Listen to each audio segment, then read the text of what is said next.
Hi friends, നമ്മളിന്ന് ഉണ്ടാക്കാൻ പോകുന്നത് മാങ്ങ വെച്ചിട്ട് ഒരു ചമ്മന്തിയാണ്. അത് കൊണ്ടാട്ട മുളക് ഇട്ടിട്ടാണ് നമ്മൾ ചമ്മന്തി ഉണ്ടാക്കാൻ പോകുന്നത്. അതെങ്ങനെ ഉണ്ടാക്കുന്നതെന്ന് നോക്കാം.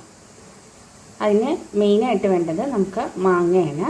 ഞാൻ ചെറിയ കഷ്ണങ്ങളാക്കി മുറിച്ച് വെച്ചിട്ടുണ്ട്, കട്ട് ചെയ്ത് വെച്ചിട്ടുണ്ട്. പിന്നെ കുറച്ച് മുളക് പൊടി വേണം. 1 ടീസ്പൂൺ നമ്മൾ മുളക് പൊടി എടുത്തിട്ടുണ്ട്.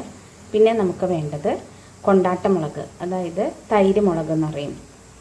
അത് ഒരു 4 എണ്ണം എടുത്തിട്ടുണ്ട്. പിന്നെ ഒരു ബൗളിൽ തേങ്ങ എടുത്തിട്ടുണ്ട്. ഒരു ചെറിയ കഷ്ണം ഇഞ്ചി, ചെറിയ ഉള്ളി, കറിവേപ്പില, ഇത്രയുമാണ് നമുക്ക് വേണ്ടത്.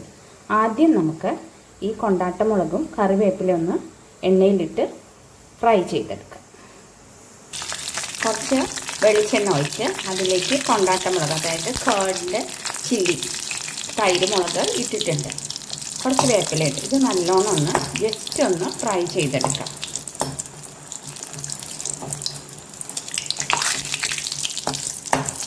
ഇതിൽ ഉപ്പുള്ള കാരണം നമ്മൾ ചമ്മന്തിയിൽ ഉപ്പിടുന്നില്ല കേട്ടോ. അപ്പോൾ ജസ്റ്റ് ഒന്ന് ഫ്രൈ ചെയ്ത് വന്നു. മിക്സിയുടെ ചെറിയ ബൗളിലിട്ടിട്ടുണ്ട്. ഇത് ഫസ്റ്റ് നമുക്കൊന്ന് ഗ്രൈൻഡ് ചെയ്ത് എടുത്തിട്ട് വരാം. നമ്മളത് ഗ്രൈൻഡ് ചെയ്ത് എടുത്തിട്ടുണ്ട്. ഇനി നമ്മൾ എടുത്ത് വെച്ചിരിക്കുന്ന എല്ലാ ഐറ്റവും ഇതിലേക്ക് ഇട്ടിട്ട് നമുക്ക് മിക്സ് ചെയ്യാം. തേങ്ങ ഇട്ടു, മാങ്ങ ഇട്ട് കഴിഞ്ഞു. ഇനി നമുക്ക് ഓരോന്നായിട്ട് ആഡ് ചെയ്യാം.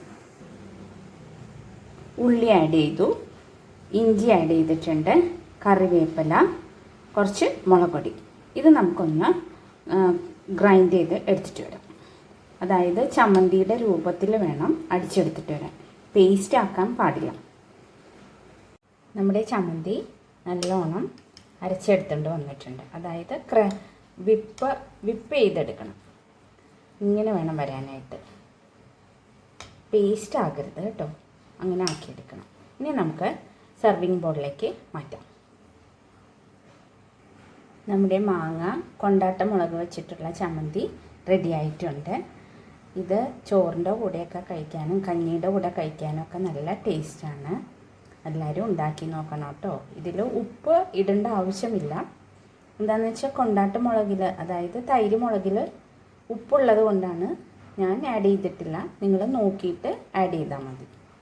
അപ്പോൾ എല്ലാവരും ഉണ്ടാക്കി നോക്കണം കേട്ടോ. ലാസ്റ്റ് ഒരിത്തിരി പച്ച വെളിച്ചെണ്ണയും കൂടെ ഒഴിച്ച് ഒന്നും കൂടെ ഒന്ന് ഗ്രൈൻഡ് ചെയ്തെടുക്കാം.